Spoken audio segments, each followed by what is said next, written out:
Olá, seja bem-vinda, seja bem-vindo ao Mente Aberta Audiobooks. Hoje iremos ler o capítulo 1 do livro 1 da obra O Suicídio de Emily Durkheim. Antes de começarmos, peço que se inscreva no nosso canal e ative o sininho para receber nossas notificações. Vamos a isso! Livro 1: Os fatores extrasociais. Capítulo 1: O suicídio e os estados psicopáticos. Há dois tipos de causas extrasociais às quais se pode atribuir a priori uma influência sobre a taxa de suicídios: as disposições orgânico-psíquicas e a natureza do meio físico. Poderia ocorrer que, na constituição individual, ou pelo menos na constituição de uma classe importante de indivíduos, houvesse uma propensão de intensidade variável conforme os países que arrastasse diretamente o homem ao suicídio. Por outro lado, o clima, a temperatura, etc., poderiam, pela maneira como agem sobre o organismo, ter diretamente os mesmos efeitos. A hipótese, em todo caso, não pode ser descartada sem discussão. Portanto, vamos examinar sucessivamente essas duas ordens de fatores e tentar saber se eles, de fato, têm uma participação no fenômeno que estamos estudando e qual é ela. 1. Há doenças cuja taxa anual é relativamente constante para uma determinada sociedade, ao mesmo tempo que varia sensivelmente de um povo para outro. Assim é a loucura. Portanto, se tivéssemos alguma razão para ver em todas as mortes voluntárias uma manifestação vesânica, o problema que nos colocamos estaria resolvido. O suicídio seria apenas uma afecção individual. Essa é a tese sustentada por numerosos alienistas. Diz Esquirol: o suicídio oferece todas as características das alienações mentais. O homem só atenta contra sua vida quando está em delírio, e os suicidas são alienados. Partindo desse princípio, ele concluía que o suicídio, sendo involuntário, não devia ser punido pela lei. Fauré e Moreau de Tours expressam-se em termos quase idênticos. É verdade que este último, na própria passagem em que anuncia a doutrina de que é adepto, faz uma observação que é suficiente para torná-la suspeita. Diz ele: o suicídio deverá ser visto em todos os casos como uma alienação mental? Sem querer resolver aqui essa difícil questão, digamos em tese geral que instintivamente inclinamos-nos tanto mais para a afirmativa quanto fizemos um estudo mais aprofundado da loucura. Adquirimos mais experiência e vimos mais alienados. Em 1845, o Dr. Bourdain, num livro que, ao ser publicado, teve alguma repercussão no mundo médico, sustentara a mesma opinião, ainda com menor comedimento. Essa teoria pode ser, e foi, defendida de duas maneiras diferentes. Ou se diz que, em si mesmo, o suicídio constitui uma entidade mórbida sui generis, uma loucura especial, ou sem o considerar uma espécie distinta, vê-se nele simplesmente um episódio de uma ou de várias espécies de loucura, mas que não se encontra nos indivíduos sãos de espírito. A primeira tese é a de Bourdain. Esquirol, ao contrário, é o representante mais autorizado da outra concepção. De acordo com o que precede, diz ele, já se entrevê que o suicídio não é, para nós, mais do que um fenômeno consequente de um grande número de causas diversas, que ele se apresenta com características muito diferentes, que esse fenômeno não pode caracterizar uma doença. Foi por se ter considerado o suicídio uma doença sui generis que se estabeleceram afirmações gerais desmentidas pela experiência. Dessas duas maneiras de demonstrar o caráter vesânico do suicídio, a segunda é a menos rigorosa e a menos concludente, em virtude do princípio de que não pode haver experiência negativa. É impossível, com efeito, proceder a um inventário completo de todos os casos de suicídio e mostrar em cada um deles a influência da alienação mental. Só é possível citar exemplos particulares que, por mais numerosos que sejam, não podem servir de base para uma generalização científica. Mesmo que não fossem alegados exemplos contrários, sempre seria possível havê-los. Mas a outra prova, se puder ser administrada, será conclusiva. Se conseguirmos demonstrar que o suicídio é uma loucura que tem suas características próprias e sua evolução distinta, a questão estará resolvida. Todo suicida é um louco. Mas haverá uma loucura suicídio? 2. Sendo a tendência ao suicídio por natureza especial e definida, se ela constitui uma variedade da loucura, só pode ser uma loucura parcial e limitada a apenas um ato. Para que ela possa caracterizar um delírio, é preciso que esse delírio se refira a um único objeto, pois, se tivesse múltiplos objetos, não haveria razão para defini-lo por um deles e não pelos outros.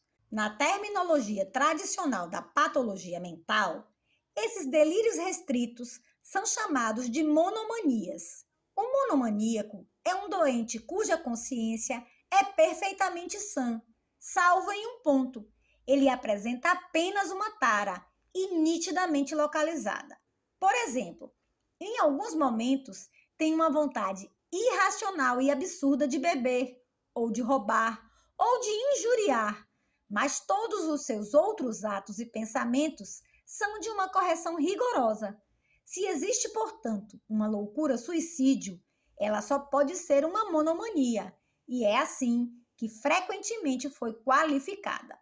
Inversamente, explica-se que, ao se admitir o gênero particular de doenças chamadas monomanias, facilmente se tenha sido induzido a incluir entre elas o suicídio. O que caracteriza com efeito esse tipo de afecções, segundo a própria definição que acabamos de lembrar, é elas não implicarem distúrbios essenciais do funcionamento intelectual. A base da vida mental é a mesma no monomaníaco e no homem são de espírito. Só que no primeiro, um estado psíquico se destaca dessa base comum com um relevo excepcional. A monomania, com efeito, é simplesmente, na ordem das tendências, uma paixão exagerada, e na ordem das representações, uma ideia falsa, mas de tal intensidade que obseda o espírito e lhe tira toda a liberdade. Por exemplo, a ambição que é normal torna-se doentia e se transforma em monomania de grandeza quando assume proporções tais que todas as outras funções cerebrais são como que paralisadas por ela. Basta, então, que um movimento um pouco violento da sensibilidade venha perturbar o equilíbrio mental para que a monomania apareça. Ora, tudo indica que os suicídios geralmente têm lugar sob a influência de alguma paixão anormal, que esta esgota sua energia de uma só vez ou só a desenvolve a longo prazo. Cabe até mesmo acreditar, com aparente razão, que é sempre preciso haver alguma força desse gênero para neutralizar o instinto de conservação tão fundamental. Por outro lado, muitos suicidas, afora o ato especial pelo qual dão fim a seus dias, não se singularizam de modo algum dentre os outros homens. Por conseguinte, não há razão para lhes imputar um delírio geral. Assim, à sombra da monomania, o suicídio foi incluído na categoria das vezânias. Mas existirão monomanias? Durante muito tempo, sua existência não foi posta em dúvida. Os alienistas eram unânimes em admitir, sem discussão, a teoria dos delírios parciais. Além de se julgar que estivesse demonstrada pela observação clínica, ela era apresentada como um corolário dos ensinamentos da psicologia. Professava-se então que o espírito humano é constituído de faculdades distintas e forças separadas que normalmente cooperam, mas são suscetíveis de agir isoladamente. Parecia natural, portanto, que elas pudessem ser atingidas separadamente pela doença. Já que o homem pode manifestar inteligência sem vontade e sensibilidade sem inteligência, por que não poderia haver doenças da inteligência ou da vontade sem distúrbios da sensibilidade e vice-versa? Aplicando o mesmo princípio às formas mais especiais dessas faculdades, era-se levado a admitir que a lesão podia afetar exclusivamente uma tendência, uma ação ou uma ideia isolada. Mas hoje, essa opinião está universalmente abandonada. Com certeza, não se pode demonstrar diretamente pela observação que não existem monomanias. No entanto, está demonstrado que não se pode citar delas um só exemplo incontestável. Nunca a experiência clínica foi capaz de detectar uma tendência doentia do espírito numa situação de verdadeiro isolamento. Todas as vezes que uma faculdade é lesada, as outras o são ao mesmo tempo. E se os partidários da monomania não perceberam essas lesões concomitantes, é porque conduziram suas observações de maneira errada. Tomemos, por exemplo, diz Fauré, um alienado preocupado com ideias religiosas e que classificaríamos entre os monomaníacos religiosos. Disse inspirado por Deus, encarregado de uma missão divina, está trazendo ao mundo uma nova religião. Essa ideia, diriam vocês, é totalmente louca. Mas, afora essa série de ideias religiosas, ele raciocina como os outros homens. Pois bem, interroguem-no com mais cuidado e não tardarão em descobrir nele outras ideias doentias. Vocês encontrarão, por exemplo, paralelamente às ideias religiosas, uma tendência ao orgulho. Não se julgará chamado a reformar apenas a religião, mas a reformar a sociedade. Talvez também imagine estar reservado ao mais elevado destino. Admitamos que, depois de ter buscado nesse doente tendências ao orgulho, não as tenha descoberto, mas irão constatar ideias de humildade ou tendências medrosas. O doente preocupado com ideias religiosas acreditar-se-á perdido, destinado a perecer, etc. Sem dúvida, nem todos esses delírios se encontram habitualmente reunidos no mesmo indivíduo, mas são os que encontramos juntos com maior frequência. Ou então, se não coexistem em um mesmo momento da doença, nós os vemos sucederem-se em fases mais ou menos próximas.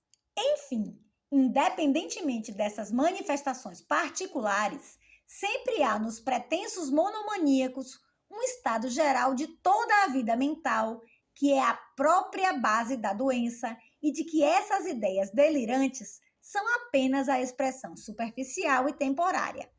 O que o constitui é uma exaltação excessiva ou uma depressão extrema ou uma perversão geral. Há, sobretudo, ausência de equilíbrio ou de coordenação, tanto no pensamento como na ação.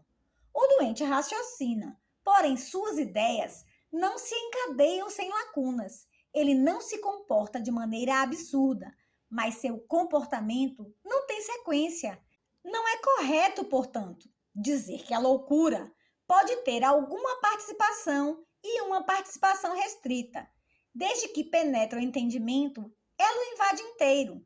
Por outro lado, o princípio em que se baseia a hipótese das monomanias está em contradição com os dados atuais da ciência. A antiga teoria das faculdades já não conta com muitos defensores. Já não se veem os diferentes modos de atividade consciente como forças separadas que não se vinculam e só reencontram sua unidade no seio de uma substância metafísica, mas sim como funções solidárias. É impossível, portanto, que uma seja lesada sem que essa lesão repercuta nas outras. Essa penetração é até mais íntima na vida cerebral do que no resto do organismo, pois as funções psíquicas não têm órgãos suficientemente distintos uns dos outros para que um possa ser afetado sem que os outros o sejam. Sua distribuição entre as diferentes regiões do encéfalo não tem nada de muito definido, como prova a facilidade com que as diferentes partes do cérebro se substituem mutuamente, quando uma delas se acha impedida de cumprir sua tarefa.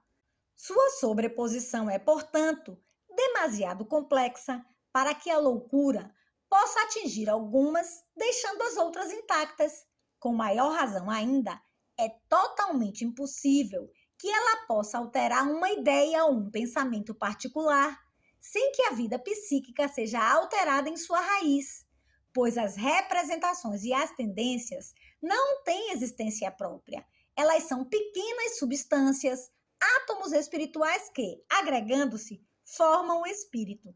Só fazem manifestar exteriormente o estado geral dos centros conscientes, derivam deles e os exprimem. Por conseguinte, não podem ter caráter mórbido sem que esse próprio estado não esteja viciado.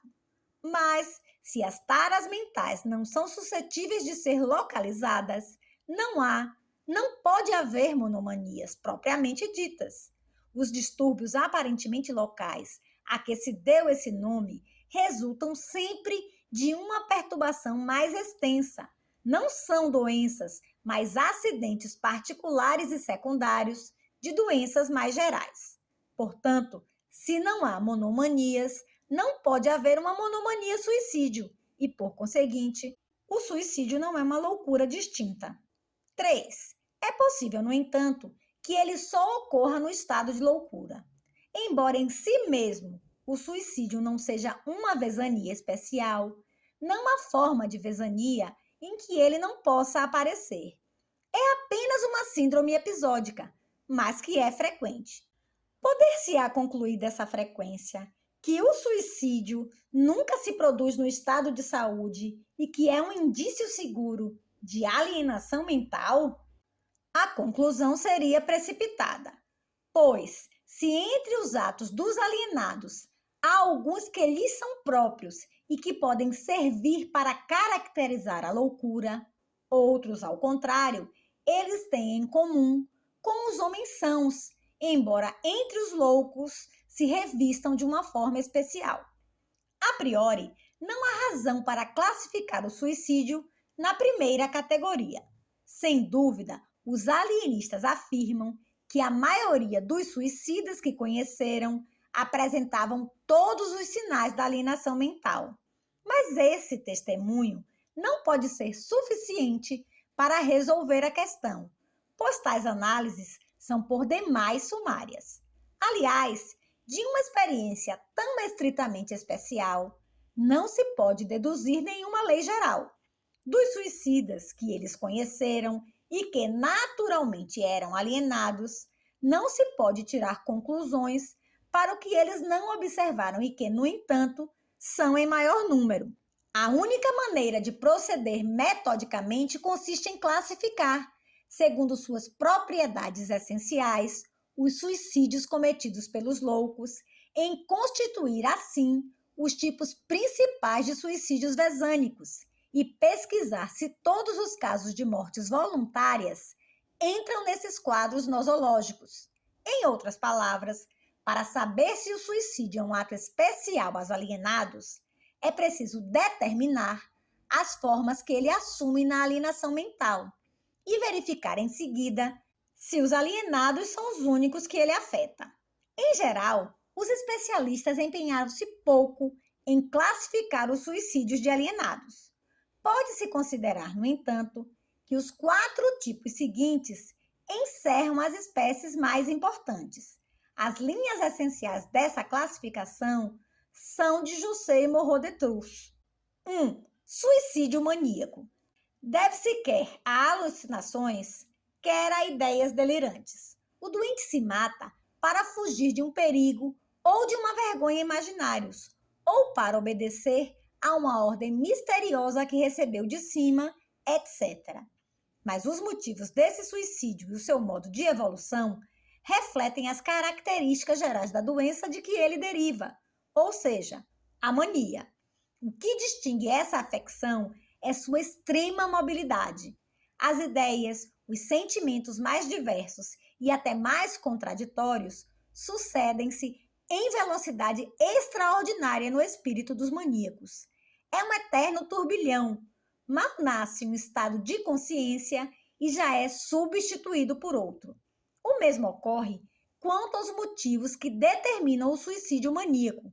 Nascem, desaparecem ou se transformam com espantosa rapidez. A alucinação ou delírio que levam o sujeito à decisão de se destruir surgem subitamente. Resulta a tentativa de suicídio.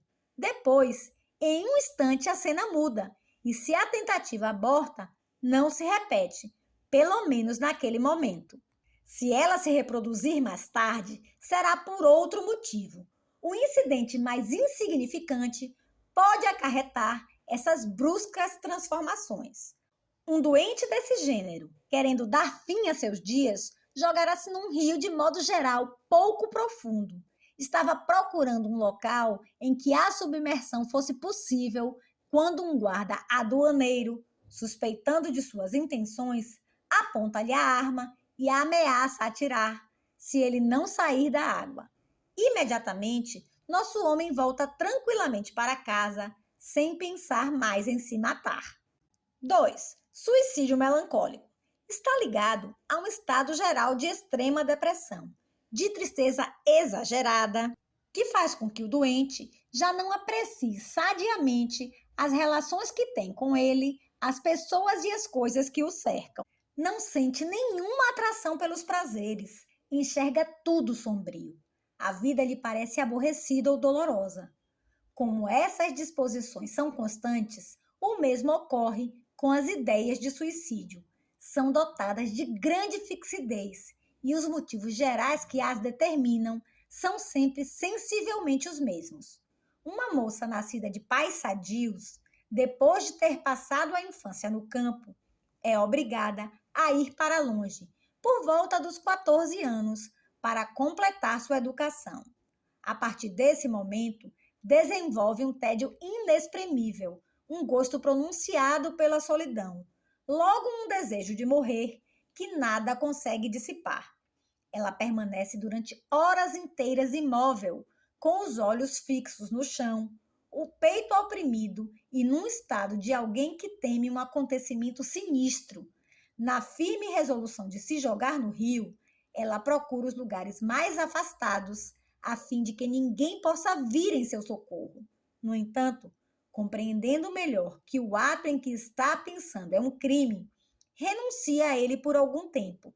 Mas depois de um ano, a tendência ao suicídio volta com maior força e as tentativas se repetem a pequenos intervalos. Muitas vezes, a esse desespero geral vêm se sobrepor alucinações e ideias delirantes que levam diretamente ao suicídio. Só que elas não são móveis como as que observávamos há pouco entre os maníacos. Ao contrário, são fixas, como o estado geral de que derivam. Os medos que assombram o indivíduo, as censuras que faz a si mesmo, as mágoas que sente, são sempre as mesmas. Embora, portanto, esse suicídio seja determinado por razões imaginárias, tal como o precedente, distingue-se dele por seu caráter crônico.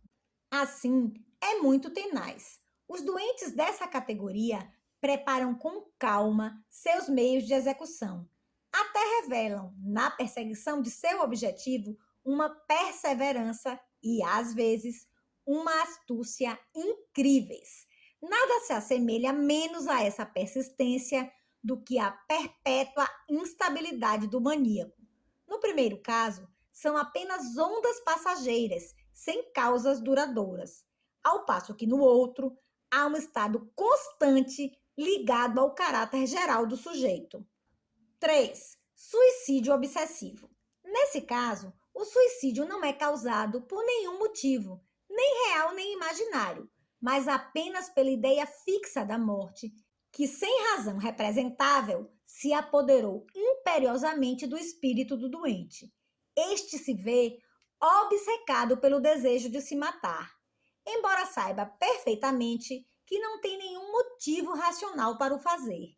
É uma necessidade instintiva sobre a qual a reflexão e o raciocínio não têm domínio, análoga às necessidades de roubar, de matar, de incendiar, consideradas por alguns como monomanias. Como o indivíduo se dá conta do caráter absurdo de sua vontade, de início ele tenta lutar, mas durante todo o tempo que dura essa resistência, ele fica triste, oprimido e sente na cavidade epigástrica uma ansiedade que aumenta a cada dia. Por essa razão, deu-se às vezes a esse gênero de suicídio o nome de suicídio ansioso. Eis a confissão que certo dia um doente veio fazer a Brière de Beaumont, em que esse estado é descrito perfeitamente. Empregado numa casa comercial, cumpro convenientemente os deveres de minha profissão, mas ajo como um autômato, e quando me dirigem a palavra, ela parece ressoar no vazio. Meu maior tormento provém do pensamento do suicídio, do qual me é impossível me livrar por um instante que seja. Há um ano sou presa desse impulso. De início, ele era pouco pronunciado. Desde há cerca de 2 meses, persegue-me em todos os lugares. No entanto, não tenho nenhum motivo para me matar. Minha saúde é boa, ninguém na minha família teve semelhante afecção, não passei por perdas, meus rendimentos me bastam e me permitem os prazeres de minha idade. Mas, uma vez que o doente decide renunciar à luta, uma vez que resolve se matar, a ansiedade cessa e a calma retorna. Se a tentativa aborta, às vezes ela é suficiente, embora fracassada, para aplacar por algum tempo esse desejo doentio. Dir-se-á que o sujeito superou sua vontade. 4. Suicídio impulsivo ou automático. Não é mais motivado do que o anterior, não tem nenhuma razão de ser, nem na realidade, nem na imaginação do doente. Mas em vez de ser produzido por uma ideia fixa que persegue o espírito durante um tempo mais ou menos longo e que só gradualmente se apodera da vontade, resulta de um impulso brusco e imediatamente irresistível. Num piscar de olhos, ela surge completamente desenvolvida e suscita o ato, ou pelo menos o início de execução. Essa instantaneidade lembra o que observamos acima quanto à mania. Apenas o suicídio maníaco sempre tem alguma razão, mesmo que desarrazoada. Está ligado às ideias delirantes do indivíduo. Aqui, ao contrário, a propensão ao suicídio eclode e produz seus efeitos com um verdadeiro automatismo, sem ser precedida por nenhum antecedente intelectual. A visão de uma faca, o passeio à beira de um precipício, etc., fazem nascer instantaneamente a ideia do suicídio e o ato se segue com tal rapidez que, muitas vezes, os doentes não têm consciência do que aconteceu. Um homem conversa tranquilamente com seus amigos. De repente, precipita-se, transpõe um parapeito e cai na água. Retirado imediatamente, é indagado dos motivos de sua conduta. Ele não sabe de nada, cedeu a uma força que o arrastou contra a sua vontade. O que há de singular, diz um outro, é que não consigo lembrar a maneira pela qual escalei a sacada e qual era a ideia que me dominava então, pois eu não tinha de modo algum a ideia de me matar, ou pelo menos não tenho hoje a lembrança de tal pensamento. Num grau menor, os doentes sentem o impulso nascer e conseguem escapar ao fascínio que o instrumento da morte exerce sobre eles, fugindo dele imediatamente. Em resumo, todos os suicídios vesânicos ou são desprovidos de qualquer motivo ou são determinados por motivos puramente imaginários. Ora, grande número de mortes voluntárias não entram em nenhuma dessas categorias. A maioria delas tem motivos que não deixam de ter fundamento na realidade. Não se pode, portanto, sem fazer mau uso das palavras, considerar todo suicida um louco.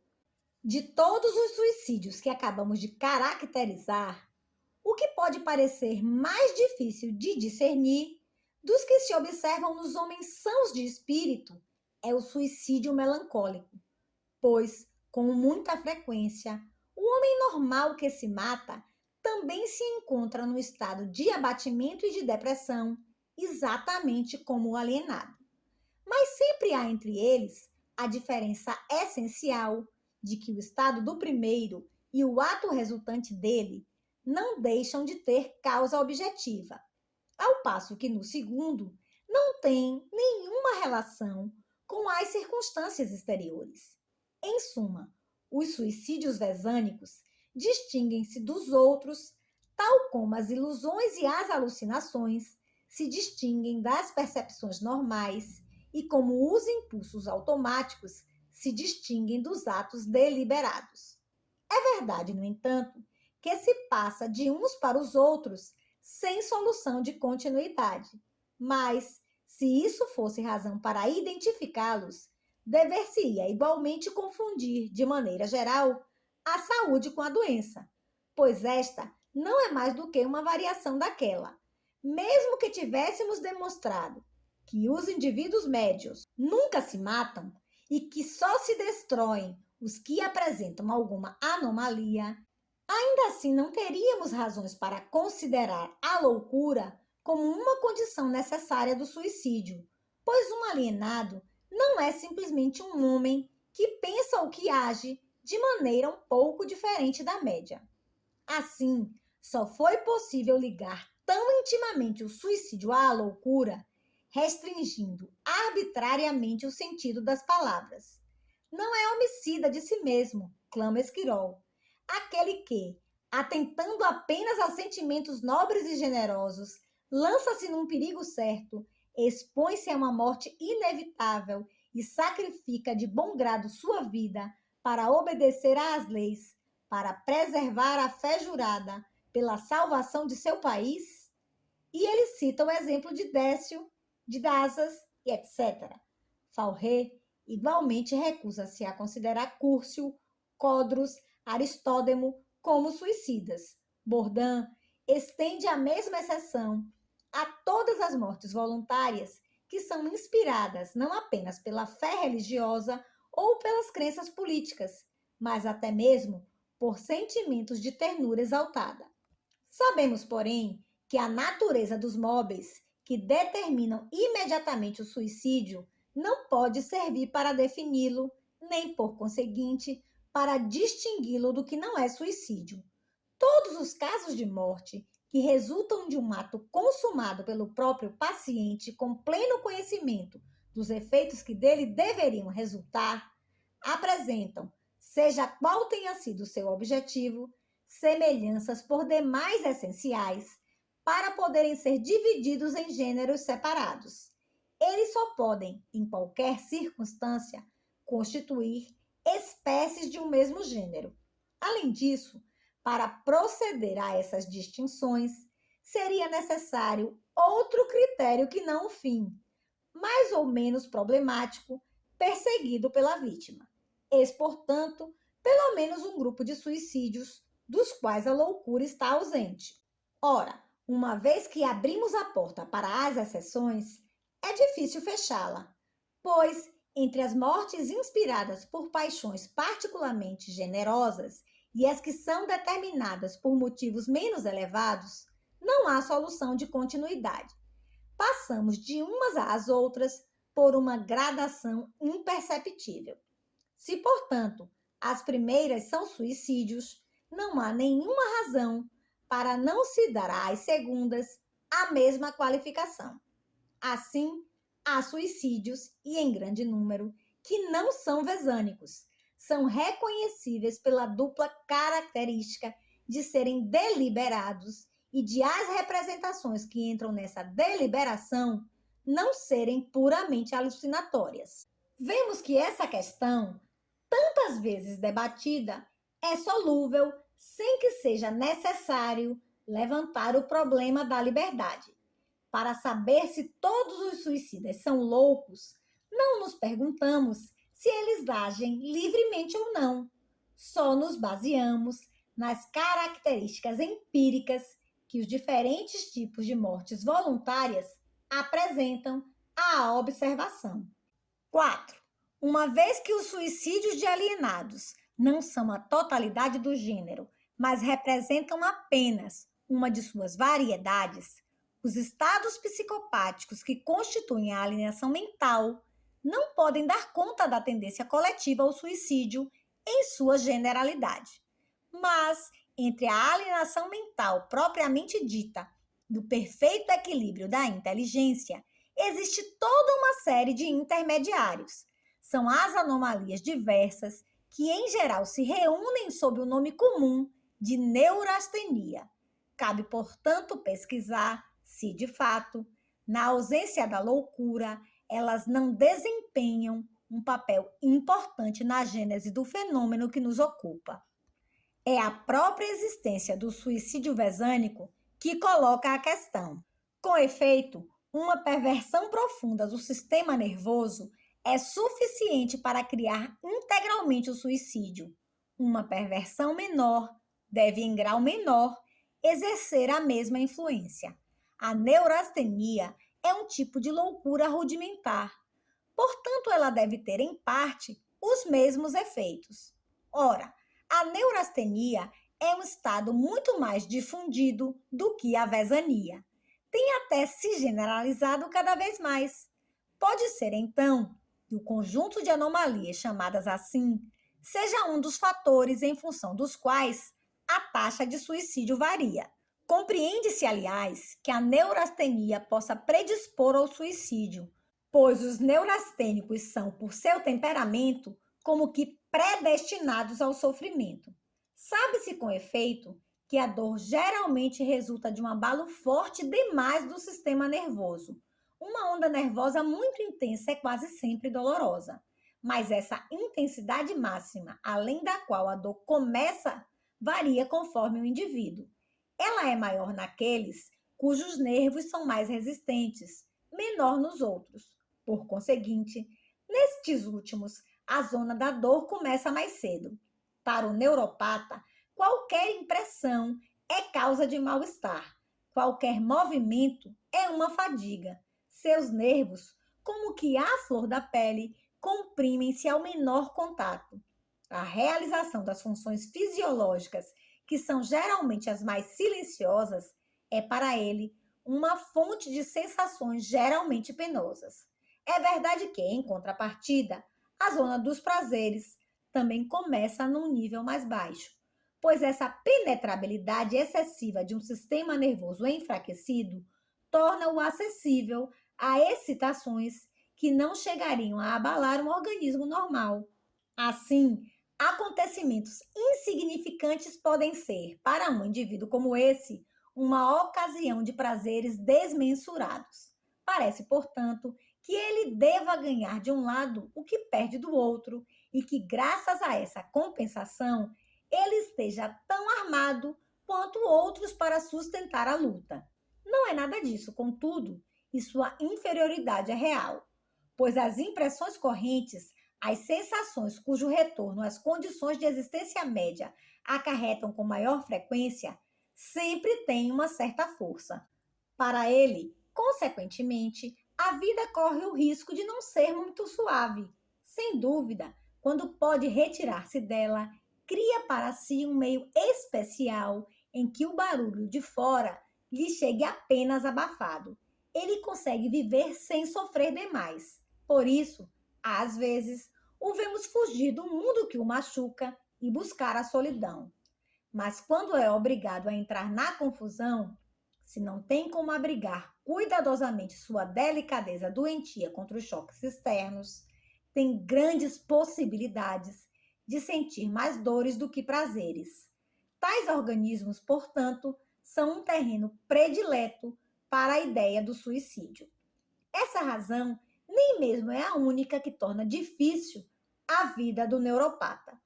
Em consequência da extrema sensibilidade de seu sistema nervoso, suas ideias e seus sentimentos estão sempre em equilíbrio instável, pois as impressões mais leves têm nele uma repercussão anormal. Sua organização mental é, a cada instante, transtornada de alto a baixo e, sob o golpe de abalos ininterruptos, ela não pode se fixar sob uma forma determinada. Está sempre em transformação. Para que pudesse se consolidar, seria preciso que as experiências passadas tivessem efeitos duradouros, ao passo que eles são incessantemente destruídos e devastados pelas revoluções sobrevindas. Ora, a vida, num meio fixo e constante, só é possível quando as funções do vivente têm um grau regular de constância e fixidez. Pois viver é responder às excitações externas de maneira apropriada. E essa correspondência harmoniosa só pode estabelecer-se com a ajuda do tempo e do hábito. É um produto de tateamentos, às vezes repetidos durante gerações, cujos resultados, em parte, se tornaram hereditários e não podem recomeçar desde o início todas as vezes que é preciso agir. Se, ao contrário, tudo tiver de ser refeito, por assim dizer, no momento da ação, será impossível que ela seja tudo o que deve ser. Essa estabilidade não nos é necessária nas relações apenas com o meio físico, mas também com o meio social. Numa sociedade cuja organização é definida, o indivíduo só pode se manter sob condição de ter uma constituição mental e moral igualmente definida. Ora, é isso que falta ao neuropata. O estado de abalo em que se encontra faz com que as circunstâncias o apanhem sempre de improviso. Como não está preparado para responder a elas, ele é obrigado a inventar formas originais de conduta. Daí vem seu conhecido gosto pelas novidades.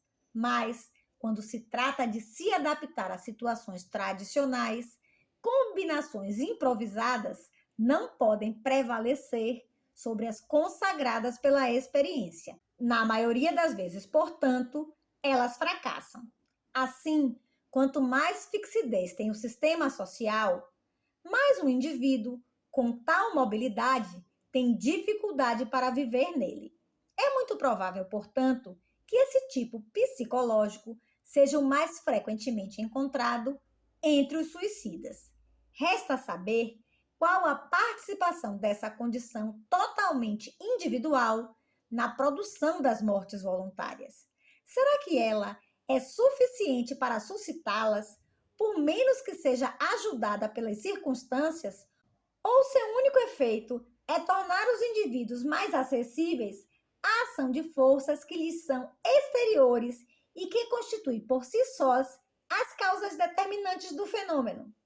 Para poder resolver diretamente a questão, seria preciso poder comparar as variações do suicídio com as da neurastenia. Infelizmente, esta não é abordada pela estatística, mas o atalho nos fornecerá os meios de contornar a dificuldade. Uma vez que a loucura não é mais que a forma ampliada da degenerescência nervosa, pode-se admitir sem riscos sérios de erro que o número de degenerados varia do mesmo modo que o de loucos e substituir, por conseguinte, a consideração dos primeiros pela dos segundos. Esse procedimento terá, além do mais, a vantagem de nos permitir estabelecer de maneira geral a relação da taxa de suicídios com um conjunto de anomalias mentais de todo tipo. Um primeiro fato poderia levar a lhes atribuir uma influência que elas não têm. É que o suicídio, tal como a loucura, é mais comum nas cidades do que no campo. Ele parece, então, crescer e decrescer como a loucura, o que poderia levar a crer que depende dela. Esse paralelismo, no entanto, não expressa necessariamente uma relação de causa e efeito. Pode muito bem ser produto de um simples acaso. A hipótese é tanto mais plausível que as causas sociais de que depende o suicídio, como veremos, estão, por sua vez, intimamente ligadas à civilização urbana, e é nos grandes centros urbanos que elas são mais intensas. para avaliar a ação que os estados psicopáticos podem ter sobre o suicídio, é preciso, então, eliminar os casos em que eles variam como as condições sociais do mesmo fenômeno, pois, quando esses dois fatores agem no mesmo sentido, é impossível dissociar no resultado total a parte que cabe a cada um. É preciso considerá-los exclusivamente quando um e outro são inversamente proporcionais. Somente quando entre eles se estabelece uma espécie de conflito é que podemos chegar a saber qual deles é determinante.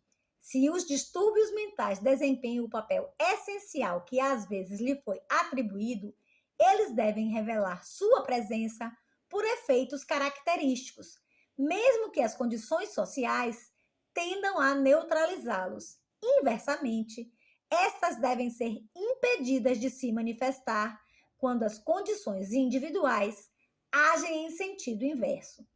Ora, os fatos seguintes demonstram que o contrário é a regra. Primeiro, todas as estatísticas mostram que, nos asilos de alienados, a população feminina é ligeiramente superior à população masculina. A relação varia conforme os países, mas como mostra o quadro que se segue, ela é, em geral, de 54 ou 55 mulheres para 46 ou 45 homens.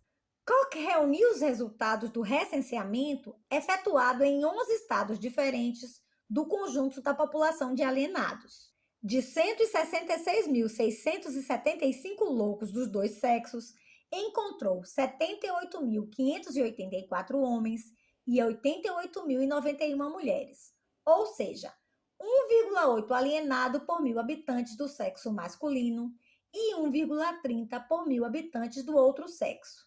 Mer, por sua vez, encontrou números análogos.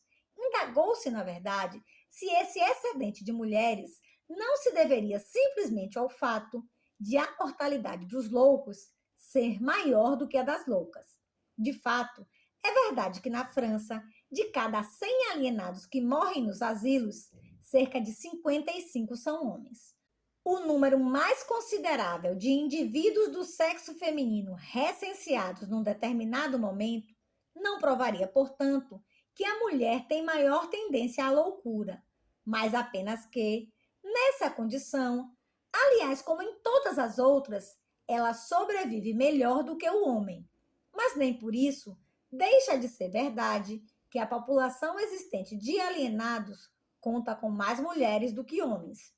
Se então, como parece legítimo, concluímos dos loucos para os nervosos, devemos admitir que há em cada momento mais neurastênicos do sexo feminino do que do outro. Por conseguinte, se houvesse uma relação de causa e efeito entre as taxas de suicídio e de neurastenia, as mulheres deveriam se matar mais do que os homens. Pelo menos deveriam se matar igualmente, pois, mesmo levando em conta a sua menor mortalidade e corrigindo correspondentemente as indicações dos recenseamentos, tudo o que poderíamos concluir é que elas têm uma predisposição à loucura sensivelmente igual à do homem. Sua dízima de mortalidade menor e a superioridade numérica que elas acusam em todas as contagens de alienados se compensam, com efeito, quase exatamente. Ora, sua disposição para a morte voluntária, estando muito longe de ser superior ou equivalente à do homem, chega-se a que o suicídio é uma manifestação essencialmente masculina. Para uma mulher que se mata, há, em média, 4 homens que dão fim à vida. Ver quadro 4. Cada sexo, portanto, tem uma propensão definida para o suicídio, que é até mesmo constante para cada meio social. Mas a intensidade dessa tendência não varia de modo algum como o fator psicopático, quer se avalie este último pelo número de novos casos registrados a cada ano ou pelo dos sujeitos registrados no mesmo período. Segundo, o quadro 5 permite comparar a intensidade da tendência à loucura nos diferentes cultos. Vê-se que a loucura é muito mais frequente entre os judeus do que nas outras confissões religiosas. Há, portanto, todas as razões para acreditar que as outras afecções do sistema nervoso se encontrem entre eles nas mesmas proporções. Ora, pelo contrário, a propensão ao suicídio entre os judeus é muito fraca. Até mostraremos mais adiante que é a religião em que ele tem menor força. Por conseguinte, nesse caso, o suicídio varia na razão inversa dos estados psicopáticos, estando bem longe de ser seu prolongamento. Sem dúvida, não se deveria concluir daí que as taras nervosas e cerebrais possam servir como preservativos contra o suicídio. Mas, de certo, elas têm muito pouca eficácia em sua determinação, já que ele pode baixar a esse ponto no próprio momento em que elas atingem seu maior desenvolvimento. Comparando-se apenas os católicos com os protestantes, a inversão não é tão geral. No entanto, ela é muito frequente. A tendência dos católicos à loucura só é inferior à dos protestantes 4 vezes em 12. E ainda assim, a diferença entre eles é muito pequena. Veremos no quadro 18, ao contrário, que em toda parte, sem nenhuma exceção, os primeiros se matam muito menos do que os segundos. Terceiro, ficará demonstrado mais adiante que, em todos os países, a tendência ao suicídio cresce regularmente a partir da infância até a mais avançada velhice. Se às vezes ela regride depois dos 70 ou 80 anos, o recuo é muito leve. Nesse período da vida, ela ainda permanece 2 ou 3 vezes maior do que na época da maturidade.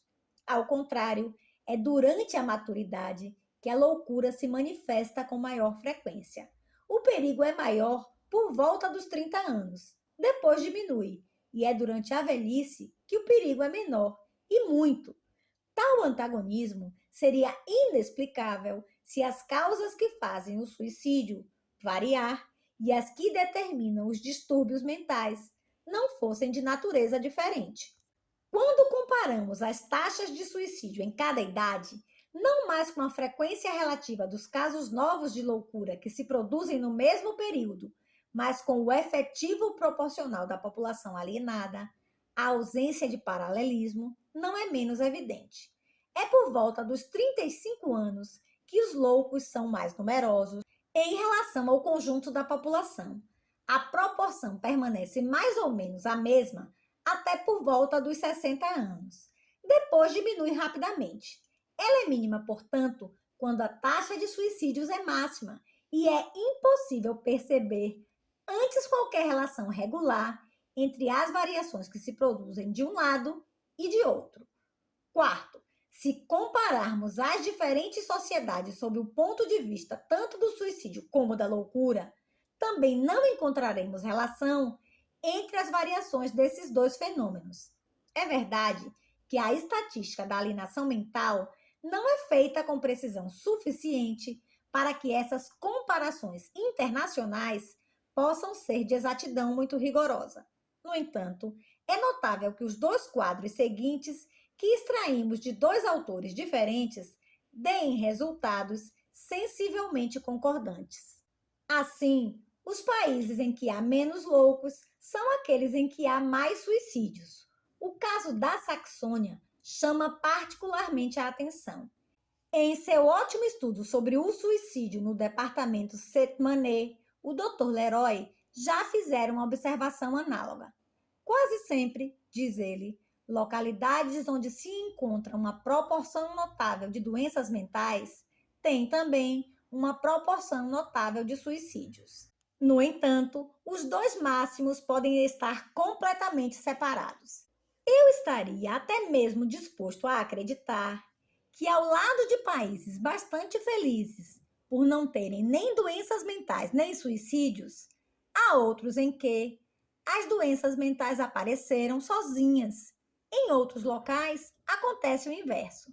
Morcelli, na verdade, chegou a resultados um pouco diferentes. Acontece que, em primeiro lugar, ele misturou sob a denominação de alienados os loucos propriamente ditos e os idiotas. Ora, Essas duas afecções são muito diferentes, sobretudo do ponto de vista da ação que se pode suspeitar que tenham sobre o suicídio. Longe de predispor a ele, a idiotia parece antes ser um preservativo contra ele, pois no campo os idiotas são muito mais numerosos do que nas cidades, ao passo que os suicidas são muito mais raros. É importante, portanto, distinguir estes dois estados tão contrários quando procuramos determinar a participação dos diferentes distúrbios neuropáticos na taxa de mortes voluntárias.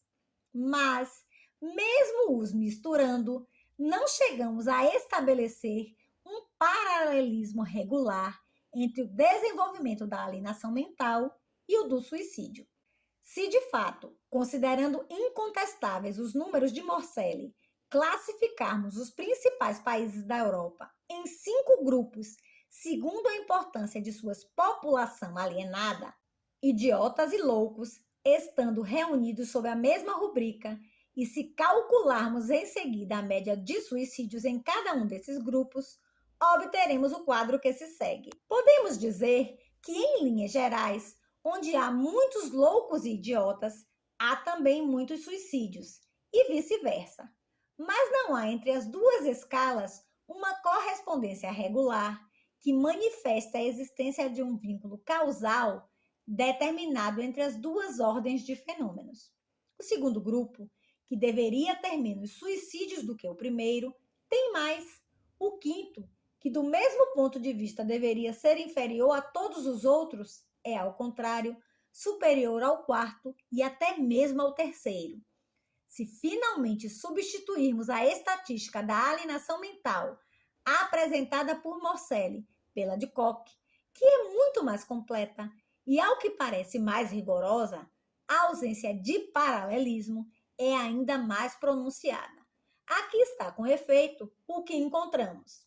Outra comparação feita por Morcelli entre as diferentes províncias da Itália é, segundo ele mesmo admite, pouco demonstrativa. Quinto, enfim, como se considera que a loucura vem crescendo regularmente há um século e que o mesmo vale para o suicídio, poderíamos ser tentados a ver nesse fato uma prova de sua solidariedade.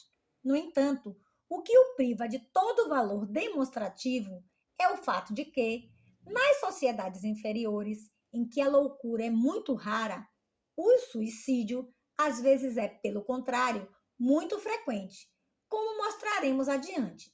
A taxa social de suicídios não mantém, portanto, nenhuma relação definida com a tendência à loucura, nem por indução, com a tendência às diferentes formas de neurastenia. E, com efeito, embora a neurastenia, conforme mostramos, possa predispor ao suicídio, ela não tem necessariamente essa consequência. Sem dúvida, o neurastênico é quase inevitavelmente destinado ao sofrimento quando está envolvido muito de perto com a vida ativa, mas não lhe é impossível retirar-se dela para levar uma existência mais especialmente contemplativa. Ora, se os conflitos de interesses e de paixões são por demais tumultuosos e violentos para um organismo tão delicado, em contrapartida, ele é feito para saborear em sua plenitude as alegrias mais doces do pensamento. Sua debilidade muscular, sua sensibilidade excessiva, que o tornam impróprio para a ação, designam, pelo contrário, às funções intelectuais, que também elas requerem órgãos apropriados.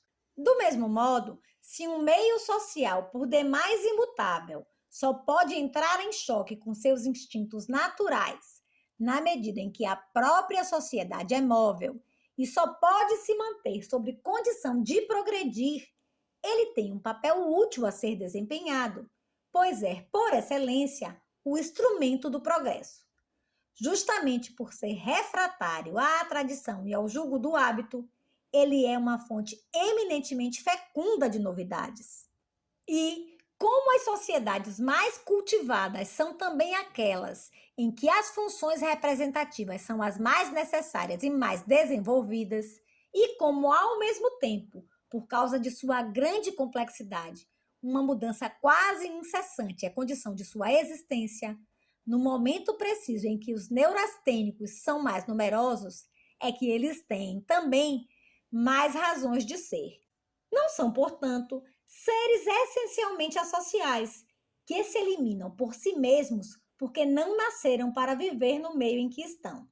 Mas é preciso que outras causas venham se sobrepor ao estado orgânico que lhes é próprio para lhes imprimir essa forma e o desenvolver nesse sentido.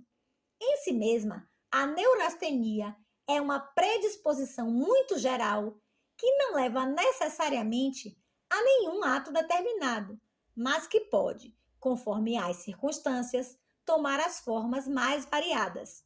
É um terreno no qual podem nascer tendências muito diferentes, conforme a maneira pela qual ele seja fecundado pelas causas sociais. Num povo envelhecido e desorientado, germinarão facilmente o desgosto da vida, uma melancolia inerte, com as funestas consequências que ela implica. Ao contrário, numa sociedade jovem, desenvolver-se-ão de preferência um idealismo ardente, um proselitismo generoso, uma devoção ativa. Embora vejamos os degenerados se multiplicarem nas épocas de decadência, é também por eles que são fundados os estados. É entre eles que se recrutam todos os grandes renovadores. Uma força tão ambígua não pode, portanto, ser suficiente para explicar um fato social definido como é a taxa de suicídios. 5. Mas há um estado psicopático particular ao qual se tem o hábito há algum tempo de imputar quase todos os males de nossa civilização. É o alcoolismo.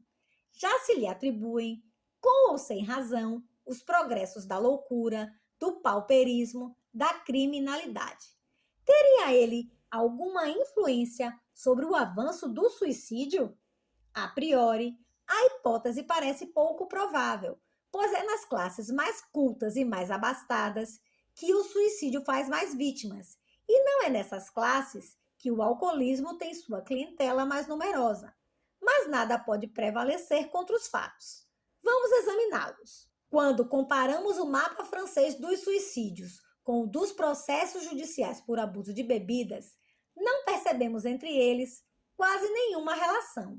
O que caracteriza o primeiro é a existência de dois grandes focos de contaminação, um dos quais está situado na região de Île-de-France e se estende para leste, ao passo que o outro ocupa a costa mediterrânea de Marselha até Nice. A distribuição das manchas claras e das manchas escuras no mapa do alcoolismo é completamente diferente. Aqui encontramos três centros principais: um na Normandia e mais particularmente na região inferior do departamento de Seine, outro no Finistère e nos departamentos bretões em geral, e finalmente o terceiro no departamento de Rhône e na região vizinha. Por outro lado, do ponto de vista do suicídio, o Rhône não está acima da média. A maioria dos departamentos normandos estão abaixo. A Bretanha está quase ilesa. A geografia dos dois fenômenos é, portanto, demasiado diferente para que possamos imputar a um uma participação importante na produção do outro. Chegamos ao mesmo resultado quando comparamos o suicídio não mais com os delitos de embriaguez, mas com as doenças nervosas ou mentais causadas pelo alcoolismo. Depois de agrupar os departamentos franceses em 8 classes, segundo a importância de seu contingente de suicídios, procuramos saber qual era, dentro de cada classe, o número médio de casos de loucura de causa alcoólica, segundo os números fornecidos pelo Dr. Lunier. Obtivemos o seguinte resultado: as duas colunas não se correspondem. Enquanto os suicídios passam do simples ao sextuplo e mais, a proporção das loucuras alcoólicas aumenta apenas em algumas unidades e o crescimento não é regular, a segunda classe é superior à primeira, a quinta à sexta, a sétima à oitava. No entanto, se o alcoolismo age sobre o suicídio como estado psicopático, só pode ser pelos distúrbios mentais que determina. A comparação dos dois mapas confirma a das médias. À primeira vista, parece haver uma relação mais estreita entre a quantidade de álcool consumida e a tendência ao suicídio, pelo menos no que se refere a nosso país. Com efeito, é nos departamentos setentrionais que se consome mais álcool, e também é nessa mesma região que o suicídio graça com maior violência. Mas, em primeiro lugar, as duas manchas não têm, de modo algum, a mesma configuração nos dois mapas. Uma tem sua máxima intensidade na Normandia e no norte, e se atenua à medida que desce na direção de Paris. É a do consumo alcoólico. A outra, ao contrário, tem sua maior intensidade no Seine e nos departamentos vizinhos. Já é menos escura na Normandia e não chega ao norte. A primeira se desenvolve em direção ao oeste e vai até o litoral do oceano. A segunda tem orientação inversa. Logo é interrompida na direção do oeste, não transpondo esse limite, não ultrapassa os departamentos do Eure e do Eure-de-Loire, ao passo que se estende amplamente para o leste. Além disso, a massa escura formada no sul pelos departamentos Var e Bouches-du-Rhône, no mapa dos suicídios, não se repete no do alcoolismo. Enfim, mesmo quando há coincidência, ela não é demonstrativa, pois é fortuita. Com efeito, saindo-se da França sempre em direção ao norte, o consumo de álcool cresce quase regularmente, sem que haja desenvolvimento do suicídio. Enquanto na França, em 1873, consumiam-se em média apenas 2,84 litros de álcool por cabeça, na Bélgica, esse número se elevava a 8,58 litros em 1870. Na Inglaterra, a 9,07 litros entre 1870 e 71. Na Holanda, a 4 litros, 1870. Na Suécia, a 10,34 litros, 1870. Na Rússia, a 10,69 litros em 1866 e em São Petersburgo até a 20 litros em 1855. No entanto, enquanto na França, nos períodos correspondentes, contavam-se 150 suicídios por 1 milhão de habitantes, a Bélgica tinha apenas 68, a Grã-Bretanha, 70, a Suécia, 85, a Rússia, muito poucos. Mesmo em São Petersburgo, de 1864 a 1868, a taxa média anual foi de apenas 68,8. A Dinamarca é o único país do norte em que há, ao mesmo tempo, muitos suicídios e um grande consumo de álcool. 16,51 litros em 1845. Se, portanto, nossos departamentos setentrionais se fazem notar ao mesmo tempo por sua propensão ao suicídio e por seu gosto pelas bebidas de alto teor alcoólico, não é porque a primeira derive do segundo e encontre nele sua explicação. A coincidência é casual. No norte, em geral, bebe-se muito álcool, porque lá o vinho é raro e caro. E talvez uma alimentação especial para manter elevada a temperatura do organismo seja mais necessária do que em outros lugares. E, por outro lado, as causas geradoras dos suicídios se acumulam especialmente nessa mesma região de nosso país. A comparação entre as diferentes regiões da Alemanha confirma essa conclusão.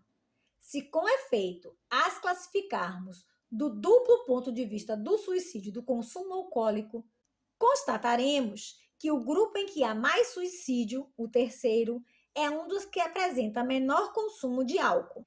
Indo-se aos detalhes, encontram-se verdadeiros contrastes. A província de Posen é, em quase todo o império, a região menos atingida pelo suicídio, 96,4 casos por 1 milhão de habitantes.